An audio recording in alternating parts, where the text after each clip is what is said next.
Car मित्रों, जय हिंद जय भारत। शुरू करते हैं बिना देरी किए धार्मिक आंदोलन कि जैन परंपरा के अनुसार जैन धर्म में कुल कितने तीर्थकर हुए। यानी जो जैन धर्म थे उसके अंदर कुल टोटल कितने तीर्थकर हुए भाई? 24। त्रिपिटक धर्म ग्रंथ किससे संबंधित है? जो त्रिपिटक जो ग्रंथ लिखा गया वो ग्रंथ लिखा है किसने लिखा भाई? बौद्धों ने लिखा है। Option number B. बुद्ध ने निम्नलिखित में से किस स्थान पर महापरिनिर्वाण मृत्यु प्राप्त किया था? यानी जो बुद्ध भगवान थे उसने उसकी मृत्यु जहाँ पर हुई, कौन सी जगह पर हुई? कुशीनगर में हुई। वहाँ पर जो बौद्ध होते हैं उनमें जो मृत्यु होती है उसको महापरिनिर्वाण के नाम से जाना जाता है। किस शासक ने बौद्धों के लिए विख्यात विक्रमशिला विश्वविद्यालय की स्थापना की थी? किस शासक ने की थी बौद्धों के लिए? धर्मपाल ने। Option number D. किसके द्वारा तृतीय बौद्ध संगति को संरक्षण प्रदान किया गया था? किसके द्वारा बौद्ध संगति का संरक्षण प्रदान किया गया? Option number B. अशोक महान थे जो बौद्धों में, उनके द्वारा संरक्षण प्रदान किया गया। बौद्ध ग्रंथ पिटकों की रचना निम्नलिखित में से किस भाषा में की गई थी? जो बौद्ध ग्रंथ है पिटकों की रचना किस भाषा में की गई थी भाई? पाली भाषा में की गई थी। किस भाषा में की गई थी? पाली भाषा में। किस शासक के शासनकाल में नेपाल में बौद्ध धर्म का गमन हुआ था? यानी किस शासक के शासनकाल में जब नेपाल में बौद्ध धर्म का गमन हुआ, यानी बौद्ध धर्म पहुंचा किसके शासनकाल में? Option number B. अशोक के काल में। सांची क्यों विख्यात है?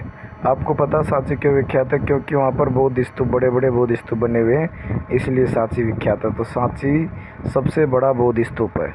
महावीर का जन्म किस क्षत्रिय गोत्र में हुआ? जो महावीर स्वामी थे उनका जन्म किस में हुआ भाई? Option number B. जामत्रिक में हुआ। महावीर की माता कौन थी? जो महावीर भगवान थे जैन धर्म के, उनकी माता क्या नाम था भाई? त्रिशला था। क्या नाम था? त्रिशला। गौतम बुद्ध द्वारा अपने धर्म में दीक्षित किया जाने वाला अंतिम व्यक्ति निम्नलिखित में से कौन था? जो गौतम बुद्ध थे वो अपने धर्म में जो दीक्षित किया जाने वाला अंतिम लास्ट व्यक्ति कौन था? सुबुद्ध थे। कौन थे? Subuddha. Option number D Subuddha. प्राचीनतम विश्वविद्यालय कौन सा था? सबसे प्राचीनतम जो विश्वविद्यालय था, यूनिवर्सिटी थी, कौन सी थी? ऑप्शन नंबर सी नालंदा, जो बिहार के अंतर्गत आती है। जो नालंदा विश्वविद्यालय है वो सबसे प्राचीनतम, सबसे पुराना विश्वविद्यालय था। किस भाषा का ज़्यादा प्रयोग बौद्धवाद के प्रचार के लिए किया गया है? कौन सी भाषा सबसे ज़्यादा प्रयोग किया बौद्धों ने? कौन सी भाषा आएगी भाई? पाली भाषा का सबसे ज़्यादा प्रयोग किया है। महावीर जी जो जैन धर्म में थे, महावीर स्वामी, तो महावीर जी की मृत्यु कहाँ पर हुई? पावापुरी के अंतर्गत है। ऑप्शन नंबर डी पावापुरी के अंतर्गत। जैनियों के पहले तीर्थकर कौन थे? जैन धर्म के जो जैनी रहते हैं उन जैनियों के पहले तीर्थकर कौन थे? ऋषभदेव थे। मठ, मंदिर और स्तूप किस धर्म से संबंधित है? आप सभी जानते हैं मठ, मंदिर और स्तूप ये कौन से धर्म से संबंधित है भाई? मठ आपको पता है बौद्धों में बनते हैं, बौद्ध धर्म के लिए जाने जाते हैं। बौद्ध धर्म एवं जैन धर्म दोनों के उपदेश किसके शासन काल में दिए गए थे? ऐसे कौन से राजा थे जिसके शासक कौन था जिसके बौद्ध और जैन दोनों के उपदेश दिए गए थे? Bimbisara. Option number A Bimbisara के शासनकाल में बौद्ध और जैन दोनों धर्म के उपदेश दिए गए थे। गौतम बुद्ध ने अपना प्रथम उपदेश कहाँ पर दिया था? गौतम बुद्ध भगवान थे, उनने सबसे पहले अपना उपदेश कहाँ पे दिया था भाई? सारनाथ में दिया था। कहाँ दिया था? सारनाथ में। ऑप्शन नंबर सी सारनाथ में। बौद्ध धर्म ग्रहण करने वाली पहली महिला कौन थी? बौद्ध धर्म जो ग्रहण करने वाली वो पहली महिला का नाम क्या था? Option number C Mahaprajapati Gautami. Mahaprajapati Gautami ने सबसे पहले बौद्ध धर्म को ग्रहण किया था। बोध गया आप सभी जानते हैं। बोध गया कौन से राज्य में स्थित है? कहाँ पे स्थित है इस टाइम? बिहार के अंतर्गत स्थित है बोध गया। जातक किसका ग्रंथ है? आप सभी जानते हैं जातक किसका ग्रंथ है? बौद्धों का ग्रंथ है। उसे बौद्धों के जो ग्रंथ होते हैं उसको क्या बोलते हैं? जातक। सिद्धार्थ बुद्ध को ज्ञान प्राप्ति कहाँ हुई थी? जो बुद्ध थे उसका बचपन का नाम सिद्धार्थ था और उनको ज्ञान की प्राप्ति कहाँ हुई थी? गया नामक स्थान पर उनको बुद्ध की प्राप्ति हुई थी। ज्ञान की जो प्राप्ति हुई थी बुद्ध को कहाँ पे हुई थी? गया नामक स्थान में। गया कहाँ पे? बिहार के अंतर्गत है। सारनाथ में बुद्ध का प्रथम प्रवचन कहलाता है। सारनाथ के अंतर्गत जो बुद्ध का प्रथम प्रवचन क्या कहलाता है? धर्म चक्र प्रवर्तन कहलाता है। ऑप्शन नंबर डी, धर्म चक्र प्रवर्तन कहलाता है। जो बुद्ध का धर्म चक्र प्रवर्तन कहलाता है। बौद्ध धर्म ने समाज के निम्नलिखित वर्गों पर प्रभाव डाला है। किसके ऊपर सबसे ज़्यादा प्रभाव डाला है भाई? महत्वपूर्ण। बौद्ध धर्म ने महिलाओं पर और शूद्र पर सबसे ज़्यादा प्रभाव डालने वाला जो कोई धर्म है वो बौद्ध धर्म है। बुद्ध के गृह त्याग का प्रतीक है, यानी घर को छोड़ने का जो प्रतीक है बुद्ध का, जो बौद्ध धर्म का घर के त्याग करने का प्रतीक क्या है? घोड़ा है, घोड़ा। गौतम बुद्ध द्वारा भिक्षुणी संघ की स्थापना कहाँ की गई थी? भगवान जो गौतम बुद्ध थे उनके द्वारा जो भिक्षुणी संघ बना गया, भिक्षुणी संघ की स्थापना कहाँ, कौन से स्थान पर की गई? वैशाली में की गई भाई। सर्वप्रथम शून्यवाद का प्रतिपादन करने वाले बौद्ध दार्शनिक का नाम क्या है? सर्वप्रथम जो शून्यवाद, शून्यता का जो सिद्धांत प्रतिपादित करने वाले जो बौद्ध दार्शनिक थे उनका नाम क्या था? नागार्जुन था। उनका नाम क्या नाम था? नागार्जुन। महावीर का मूल नाम क्या था? महावीर जो स्वामी थे उनका मूल नाम वर्धमान था। आपने देखा होगा राजस्थान के अंदर वर्धमान महावीर कोटा विश्वविद्यालय भी खोला गया जो ओपन यूनिवर्सिटी है, वो महावीर का मूल नाम क्या है भाई? वर्धमान था।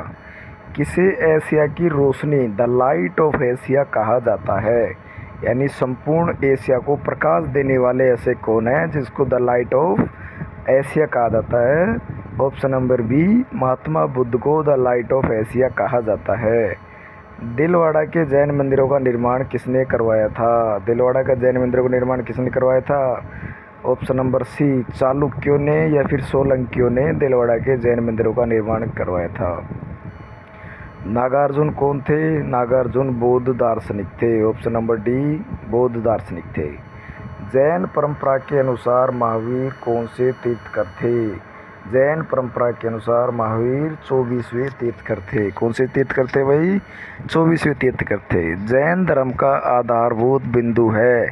जैन धर्म का आधारभूत बिंदु क्या है? अहिंसा, यानी किसी प्रकार की कोई हिंसा नहीं फैलाना। अहिंसा जैन धर्म का मुख्य आधारभूत बिंदु है। आपने देखा होगा जो जैन धर्म के लोग हैं किसी प्रकार का कोई पाप नहीं करते हैं, जानवरों को काटना पीटना इस प्रकार की घटना किसी प्रकार के नहीं करते, यानी अपने धर्म की रक्षा के लिए अहिंसा इनका मुख्य ध्येय होता है भाई। जियो और जीने दो किसने कहा था? किसने कहा था? महावीर स्वामी जी ने कहा था। महावीर स्वामी जी ने जियो और जीने दो का सिद्धांत दिया। तीर्थकरों के क्रम में अंतिम कौन थे? तीर्थकरों के जो जैन धर्म के जो तीर्थकर हैं उनमें सबसे अंतिम कौन थे? महावीर स्वामी जी। जैन धर्म में पूर्ण ज्ञान के लिए क्या शब्द है? जैन धर्म में पूर्ण ज्ञान के लिए क्या शब्द है? केवल्य शब्द है। महावीर स्वामी का जन्म कहाँ हुआ था? कुंडग्राम में महावीर स्वामी का जन्म हुआ था। कुंडग्राम के अंतर्गत महावीर स्वामी जी का जन्म हुआ था। कनिष्क के शासनकाल में बुद्ध संगति सभा किस नगर में आयोजित की गई थी? कनिष्क थे उसके शासनकाल में बौद्ध संगति सभा किस नगर में आयोजन की गई? कुंडलवन कश्मीर के अंतर्गत की गई थी। तृतीय बौद्ध संगति कहाँ आयोजित हुई? पाटलिपुत्र के अंतर्गत तृतीय बौद्ध संगति आयोजित हुई थी। अशोक के शासनकाल में बौद्ध संगति किस नगर में आयोजित की गई थी? अशोक का जो शासनकाल था उसके अंतर्गत बौद्ध संगति किस शासनकाल में आयोजित की गई? पाटलिपुत्र के नगर में स्थापित किए गए। निम्नलिखित में से कौन सी बात बौद्ध धर्म और जैन धर्म में समान नहीं है? कौन सी बात जैन धर्म और बौद्ध धर्म में समान नहीं है? आत्मदमन, यानी अपनी बात का दमन कर लेते हैं आत्मदमन के रूप में, तो वो शामिल नहीं है। निम्नलिखित में से किस नगर में प्रथम बौद्ध संगति सभा आयोजित की गई थी? राजगृह के अंतर्गत प्रथम बौद्ध संगति सभा आयोजित की गई थी। बुद्ध के जीवन की 4 महत्वपूर्ण घटनाएं जिनको सम्मिलित करना है आपको। पहला, बुद्ध का जन्म कहाँ पर हुआ था? ऑप्शन नंबर सी आ जाएगा इसमें। जन्म कहाँ हुआ था? 3 नंबर पे आ जाएगा लुम्बिनी। कहाँ हुआ था? लुम्बिनी के अंदर बुद्ध का जन्म हुआ था। ज्ञान प्राप्ति कहाँ हुई थी? ज्ञान प्राप्ति हुई थी सारनाथ में। प्रथम प्रवचन कहाँ पे दिया था? प्रथम प्रवचन कहाँ पे दिया गया भाई? सारनाथ के अंतर्गत दिया गया। ज्ञान की प्राप्ति कहाँ पे हुई थी? बोध गया में हुई थी। गया में हुई थी ना वो ज्ञान की प्राप्ति, और प्रथम प्रवचन सारनाथ के अंतर्गत दिया गया। और जो निधन है वो निधन कहाँ पे हुआ? कुशीनगर के अंतर्गत निधन हुआ। निम्नलिखित में से कौन सबसे पूर्वकालिक जैन ग्रंथ कहलाता है? कौन सबसे पूर्वकालिक जैन ग्रंथ कहलाता है? 14 पूर्वजोग जैन ग्रंथ कहलाता है। आजीविक संप्रदाय के संस्थापक कौन थे? मक्खली गोसाल आजीविक संप्रदाय के संस्थापक थे। मक्खली गोसाल। भागवत संप्रदाय के विकास में किसका महत्वपूर्ण योगदान था? हिंदू और यूनानियों का भागवत संप्रदाय के विकास में महत्वपूर्ण योगदान था। भगवान महावीर का प्रथम शिष्य कौन था? भगवान जो महावीर थे जैन धर्म के, उनका प्रथम शिष्य कौन था? वह जमाली उनका प्रथम शिष्य है। त्रिरत्न सिद्धांत, सम्यक धारणा, सम्यक चरित्र, सम्यक ज्ञान जिस धर्म की महिमा है वह है सम्यक धारणा, सम्यक चरित्र, सम्यक ज्ञान जैन धर्म की अवधारणा। ऑप्शन नंबर सी जैन धर्म की। कुशीनगर मल गणराज्य की राजधानी थी। कथन ए। कथन आर। महात्मा बुद्ध का महापरिनिर्वाण कुशीनगर में हुआ था। ए आर और दोनों सही है। आर ए की व्याख्या नहीं करता है।